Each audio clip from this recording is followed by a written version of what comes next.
வாங்க முடியும்? ரேஷன்ல ஒரு பொருள் உருப்படியா வருதா? கோதுமையில ஊர்பட்ட குப்பை.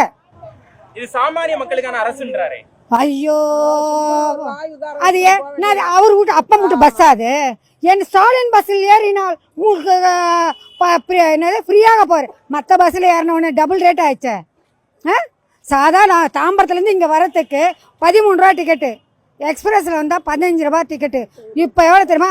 39 ரூபா டிக்கெட்டு, 29 ரூபா டிக்கெட்டு ஆர்டினரி பஸ்ஸில். அப்படியா இருந்தது? நான் ஊருக்கு விழுப்புரம் போயிட்டு சென்னைக்கு வரையா என்ன 150 ரூபா டிக்கெட்டில்? தோ இங்கேருந்து வரத்துக்கு, பில்லர்லேருந்து வரத்துக்கு எவ்வளோ ஆட்டோக்காரன் கேட்குறாங்க? இப்போ என்ன சொல்கிறாங்க? 30 ரூபா வாங்க பில்லர்லேருந்து வரத்துக்கு. இப்போ 50 ரூபா இல்லை, வரமாட்டாங்க. பகல்லே சரி, நைட்டில் 100 ரூபா பில்லருக்கு வர்றதுக்கு, பில்லர்லேருந்து இங்கே எம்ஜிஆர் நகர் மார்க்கெட் வரத்துக்கு. அப்படியா இருந்து